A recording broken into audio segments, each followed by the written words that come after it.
Olá, o Olhar Independente está no ar e a gente vem mais uma vez mostrar um pouco do muito que o Cinema Potiguar vem gestando, né? A gente vai falar sobre a sétima arte aqui no Rio Grande do Norte, com uma produção, com uma realizadora, né, que está com uma produção recém-lançada e que tem muito para conversar, né, Márcia Lois? Obrigada, sim. Seja muito bem-vinda aqui ao Olhar Independente. Obrigada, Érica. Muito feliz de estar aqui mais uma vez e faço votos que esse programa aqui siga por muitos e muitos anos, que ele preste um serviço maravilhoso para a gente aqui do RN, do Nordeste, então, né? Pois é. É isso. E agora a gente mostrando e falando para todo o Brasil, né? Um cinema feito no Rio Grande do Norte, feito no Nordeste e para o mundo. E falando nisso, você tá com uma produção recente, né? Está lá lançando um longa-metragem e queria que você falasse sobre esse projeto. Tá. O filme se chama Era do Metano e ele é uma co-direção minha com Júlio Schwantz. E esse filme eu tenho um carinho muito grande porque ele é resultado realmente de muita luta, mas também de muito amor, né? O roteiro dele é do Henrique Fontes, né? Henrique Fontes, que já ganhou o Prêmio Shell e tudo com o grupo de teatro Carmim. E é um projeto que nasceu lá na pandemia, né, a um convite do grupo de teatros Facetas, Mutretas e Outras Histórias, do qual tem Ennio Cavalcanti, que está bombando no cinema nacional, né? Tem a própria Giovana, que também acabou de fazer aí uma série maravilhosa que está na Netflix, que eu não lembro o nome agora, mas depois eu lembro, mas que ela também está despontando. E o audiovisual, através dos seus talentos dos atores, né, ele vem de uns anos para cá, num momento assim, sendo descoberto pelo cinema nacional, né? Nós temos a Alice Carvalho, e o Caioni, e a Tânia Maria, né? Por exemplo, nesse meu filme também temos a nossa maravilhosa, querida Titina Medeiros, que partiu há pouco tempo. E é um filme que começamos lá na pandemia e terminamos agora, em 2026, com muita luta. Um projeto muito ousado, né? Sim. Surgiu de uma proposta de um grupo de teatro, né, que pensava em fazer um experimento audiovisual e te convidou para isso. E você, com sua experiência, trouxe a proposta de tornar-se um longa, né, numa ficção. Exato. E aí uma ficção científica, né? Meio que, né, é uma ficção, é uma história que ela tem 3 histórias paralelas que são contadas, né? E como a gente tinha pouquíssimo recurso, a gente não fez esse filme com os recursos que são os recursos necessários, porque seria um filme de baixo orçamento. A gente fez esse filme, a gente fez na garra mesmo, na raça, né? Eu estava doida para ter o meu primeiro longa, você que é daqui sabe como é ralado conseguir isso. A gente até o ano passado não tinha editais para longas, né? Então, eu cheguei no momento da minha vida que eu tenho que fazer um longa, aquele momento que todo cineasta tem, né? Eu tenho que conseguir fazer um longa porque eu tenho que conseguir fazer um longa. Sim, e apareceu... é um passo a mais na sua carreira, Exatamente. né? E você como cineasta, realizadora, você também tem várias funções e elas eu acho que vão contribuindo e até te impulsionando para isso, né? Como atriz, preparadora de elenco, né? Diretora. Então vai somando tudo isso e você, claro, que quer o seu filme. E eu quero dar o meu passo adiante. E aí chegou essa proposta, quando eu li assim, eu disse, gente, isso tá muito cinematográfico, isso não é só um experimento cênico, audiovisual, né? Isso tem tudo para ser cinema. Vocês topam a gente abraçar esse... E todo mundo topou, o pouco recurso que a gente tinha, a gente botou para a produção, lugar de equipamento, então a galera trabalhou assim, de graça mesmo. E aí depois, em 2024, eu consegui recursos maiores para finalizar, e aí eu paguei um pouco as pessoas e terminei o filme com esses 200 mil da Lei Paulo Gustavo de Parnamirim, né?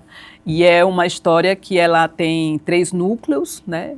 E aí um núcleo se passa em 2021, que pega a pandemia, porque a base de pesquisa são os relatos absurdos e muita história de WhatsApp da pandemia, porque é um filme também que critica esse movimento de anti-ciência que se instalou naquela época, né? O que tinha de fake news naquela época, e cada história mais bizarra que a outra, então o filme bebe muito nisso, né?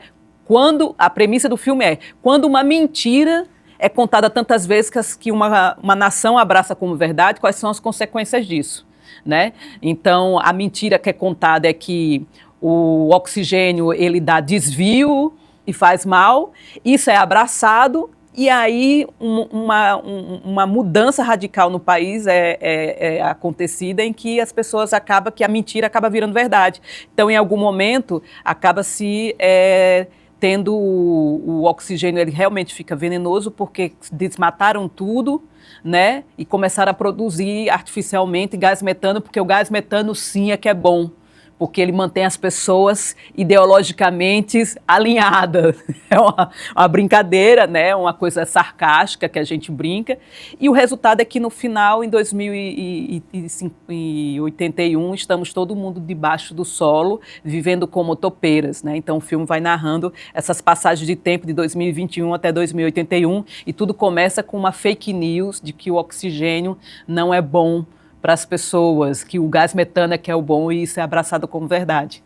Pois é, né? Uma ficção que bebe muito da realidade, infelizmente, né? E a gente vê muito isso, né? Quando a realidade parece ficção e quando a ficção parece documentário, né?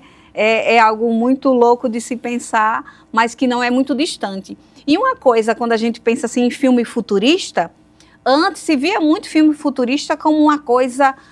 algo bem especial, algo que seja bem até positivo.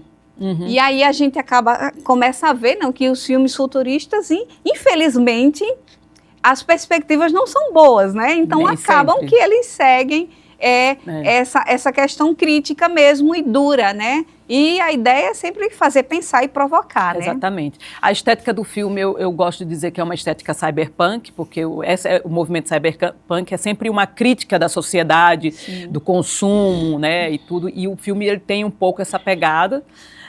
Mas como eu também venho do teatro, e o filme, o projeto nasce também com uma proposta de ser um experimento cênico-audiovisual, tem um trecho do filme, que é o segundo núcleo, em que eu brinco muito também com uma iluminação, né, que flerta entre uma iluminação de teatro e uma iluminação noir, né? Então, tem uma parte do filme que ficou muito bonita, que é artesanal. Tem uma parte que eles estão num elevador que a gente construiu, né? A gente estava com um mini Projac lá no TC Sol, você sabe onde é que é, a gente montou um mini Projac, a gente montou um bunker, tudo ali artesanalmente, né? Com o grande Irapuan Júnior, que foi o diretor de arte genial, junto com o Juca Santos.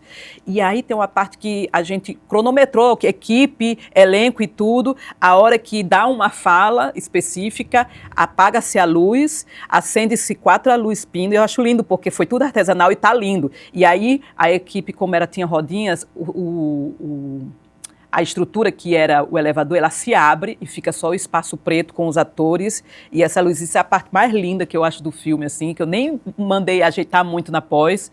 Porque você queria essa brincadeira entre o teatro e o cinema. E isso feito num espaço de teatro aqui em Natal, exato, né? Aqui na capital a gente tem o TC Sol, como você falou, né? Que é o espaço, sim, do grupo de teatro. E então é um espaço de ensaio e que eles também fazem minis espetáculos, né, para o público, e vocês transformaram nesse grande estúdio a gente filme. Fez o nosso mini Projac lá durante alguns meses e fizemos coisas incríveis que dá para ver no filme, né? Eu costumo dizer que é um filme que a história está bem contada, eu tenho muito orgulho do filme, a gente fez com 275 mil no total.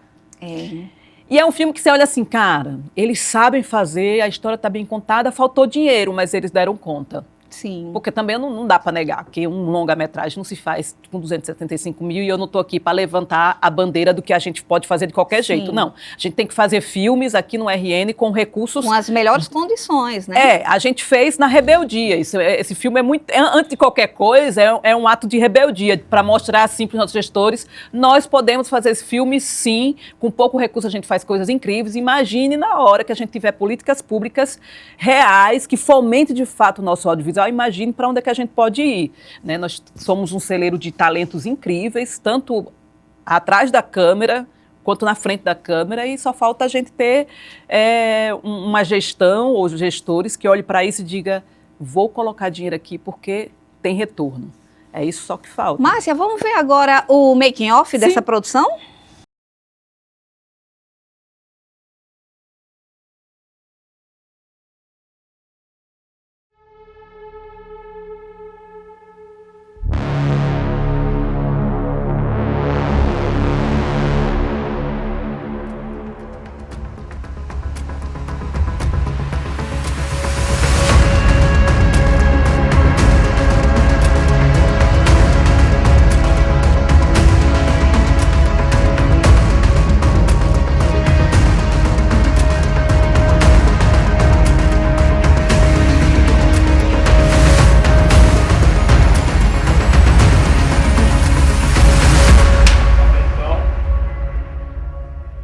ação.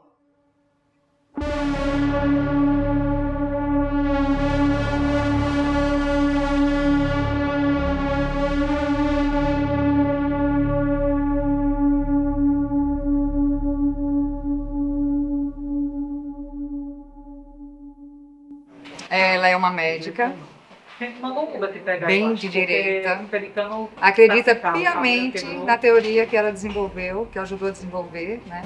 E ajudou a propagar com as fake news, que o metano é a cura para tudo isso, né? E que o oxigênio está contaminado, e ela acredita muito Na meritocracia ancestral. na meritocracia ancestral, que tem o direito, né? Por tudo que ela... por como ela nasceu, por quem ela é. E ela despreza as pessoas, ela acha que merece mais, ela acha que tem mais direito, ela acha que tem mais necessidades do que os outros. Ela é pedante, ela é terrível.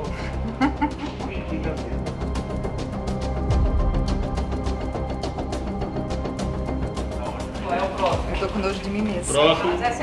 Mas ela representa uma grande parte, né, da nossa sociedade que acaba se enveredando nesse pensamento egóico, nesse pensamento, né, que merece mais, o que tem mais direito, o que é especial, né, de acordo com a posição que ocupa socialmente, de acordo com as condições, né, que tem as condições materiais. Então, é essa pessoa.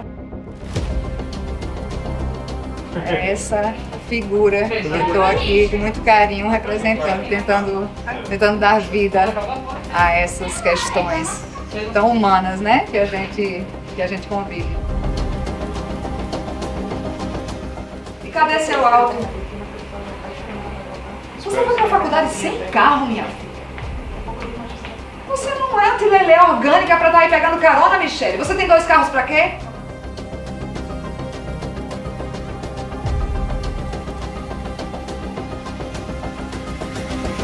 Da luz, eu acho, não sei. A Carla está fugindo, tentando pela...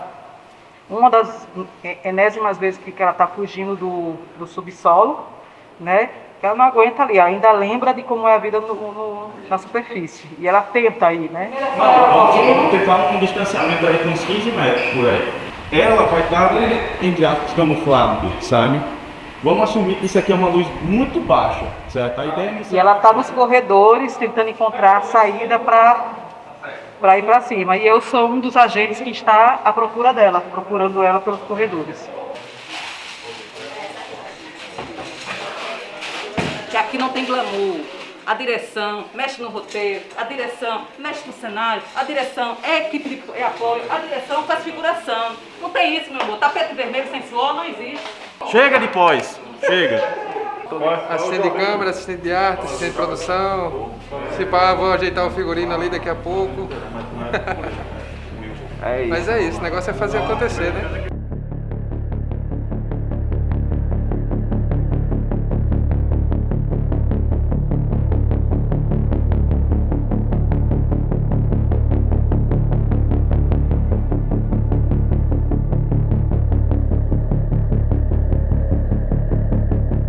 Então, o que aconteceu agora no banheiro, minha personagem, que é a repórter Juliana, ela é viciada em metano.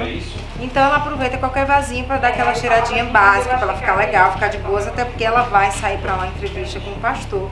Então, para ela ficar tranquila, relaxada, ela foi dar aquela cheiradinha básica, um metanozinho puro, básico ali do vasinho sanitário. Então foi isso que ela foi fazer lá.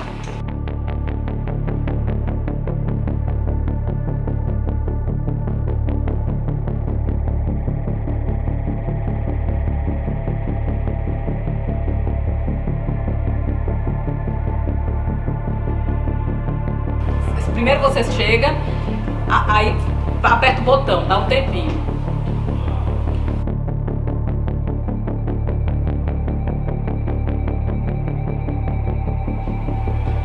Está. Tá bom. Aí tá ótimo. Você fecha mais o plano, se é possível fechar.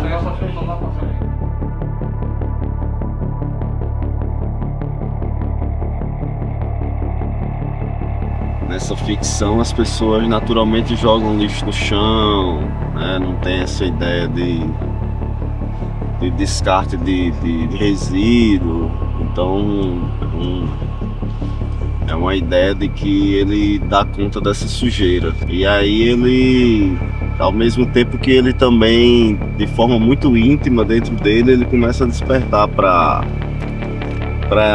que essa realidade toda que está vivendo nesse Brasil pode ser tudo uma mentira, pode estar tudo errado. E ele começa a pôr em dúvida na cabeça dele as coisas que estão acontecendo. Começa a ter um choque de realidade, mas de uma forma muito íntima, assim, porque já se passaram muitos anos que está se vivendo nesse Brasil novo e não existem mecanismos sociais de luta, tudo isso foi extinto, né? Então ele começa a se perceber dentro desse espaço, começa a tentar entender e começa a colocar em xeque essa realidade. E é daí que as coisas se complicam mais para ele.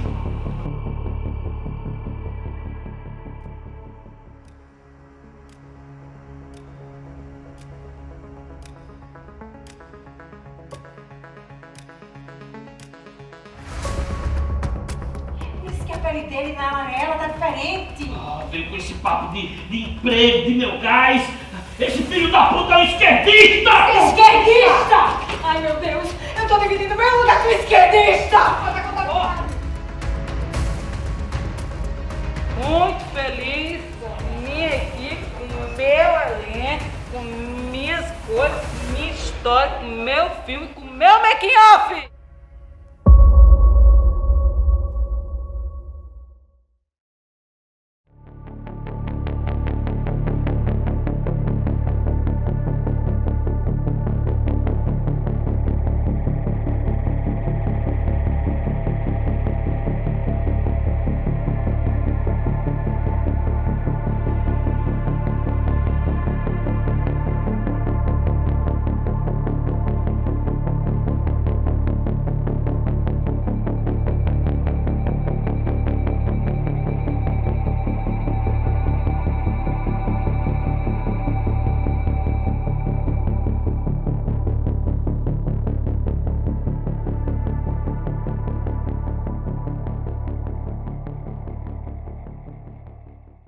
E aí, muito bacana, né, de ver essa produção, dá um gostinho só de ver esse making off.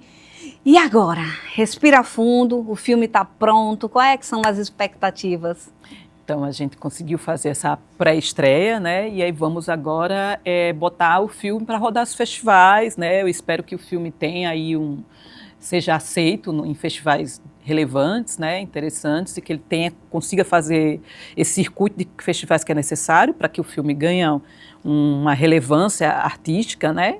E na sequência eu já comecei também, já estou com o projeto, né, para captar recursos para a distribuição, para colocar realmente o filme nas salas de cinema comerciais, que é uma coisa também que eu falo muito, assim, tanto para o cinema nordestino como um todo, mas principalmente para o nosso cinema local aqui do RN, da gente conseguir furar a bolha, de sair do nosso, né, da nossa bolha artística entre nós e também da bolha dos festivais, que isso é um recorte, da gente ir para o povão, para a grande massa, que eu acho que é isso que é o interessante, é Sim. aqui que a gente vai crescer como realizador, né, da gente ter esse contato da nossa obra com o público em geral. E aí eu quero colocar, sim, depois que ele passar esse período aí de 1 ano rodando festivais, eu quero que ele consiga ter o seu período, seja lá o quanto tempo eu conseguir, no circuito comercial de cinema.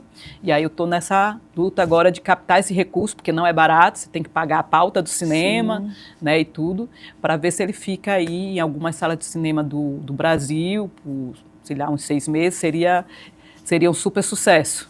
É isso aí, a luta. E aí, qual é o principal desafio para você, assim, diante de toda a sua experiência com audiovisual, com cinema, né? Aí agora, depois do filme pronto, finalizado, qual é que você considera hoje o principal desafio, depois de passar por todas essas etapas? Acho que o principal desafio é conseguir, porque é tudo muito difícil, né, Érica? Conseguir dinheiro para realizar é muito difícil. Cada etapa é um desafio, né? Um novo desafio. E depois você tem que conseguir dinheiro para circular com o filme. É. E aí não é só o dinheiro de botar nas salas de cinema, que isso é um recurso. Sim. É o dinheiro também de você conseguir também, você precisa fazer marketing. do filme, né? Você, por exemplo, Cangaço Novo, saiu aí os boatos, não sei se é verdade, mas que só de marketing de Cangaço Novo parece que foram investidos em torno de 30 milhões. Aí por aí você tira, a gente não tem 1 milhão para produzir o filme, que dirá ter dinheiro para fazer o marketing, porque não é só botar na sala de cinema, é fazer a notícia do filme chegar na grande massa, para que as pessoas tenham o conhecimento e o interesse de ver o filme. Tem que provocar o interesse das pessoas. Então são várias etapas, né? Assim, e cada etapa a gente esbarra num único... É sempre um novo desafio. E é sempre a questão da falta do dinheiro, né? E aí eu estou também. Agora o próximo desafio é conseguir bancar e com recursos reais o próximo longa-metragem, que eu não quero parar nisso. Está trabalhando e já vai. E agora que começou, e sempre um passinho adiante, né? Isso sempre mesmo. Um passinho adiante.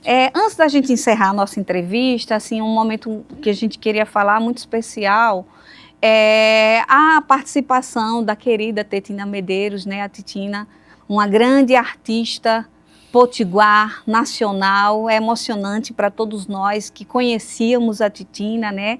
E que participou desse filme, né? Mexeu muito com você? Como é que foi lidar com essa ausência? Você finalizando o filme, né? No início do ano, teve a partida da Titina. Como é que foi para você, enquanto colega, amiga e profissional? Eu fiquei muito triste, né? Eu estava sabendo da doença de Titina, ela participou, eu acho que o último trabalho que ela fez, né, no audiovisual foi comigo, que foi o episódio piloto das Primas, que a gente gravou em dezembro de 2024, que na época ela já estava falando dos sintomas e tudo, então eu estava sabendo já disso, e aí um pouco mais perto do meio do ano, lá para a banda de abril e maio, ela teve a resposta do que se tratava e começou o seu tratamento e parou de trabalhar, porque, enfim, tinha que focar nisso, não tinha condições. E aí, quando veio a notícia do falecimento, foi uma tristeza profunda, né? Eu chorei horrores, eu acho que não somente eu, acho que qualquer pessoa que teve acesso à Titina, que conheceu ela, que trabalhou com ela, que conviveu com ela de alguma forma, ficou em choque, porque ali sim era um ser humano que eu posso dizer que o substantivo dela era alegria. Né? Você que conheceu, não tinha um momento em que se encontrava ela que ela não estava com um sorriso lindo e aquilo era genuíno, aquilo não era fachada, aquilo era de verdade. E aquilo comovia, aquilo contagiava as pessoas. E o filme eu dedico a ela. Né? Voltou, já estava com todos os créditos prontos, quando aconteceu eu liguei, eu disse, vamos voltar aqui, eu dedico o filme a ela, porque ela significou muito para o nosso RN e significou muito para mim. Ela fez esse filme, né, junto com os outros, né, na garra, na coragem, com o coração. Né, as cenas dela são maravilhosas, não tem uma cena que eu diga assim, poxa, não, é tudo perfeito, cenas que a gente gravava assim quase que de primeira, se tinha que repetir era por questões técnicas, nunca por questões de alguma coisa que ela tenha feito ou deixado de fazer, porque ela realmente era essa pessoa que botava se doava mesmo. Se doava, né?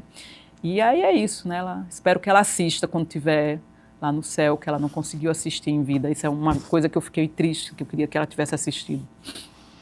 É isso. Obrigada, viu, pela participação aqui no programa.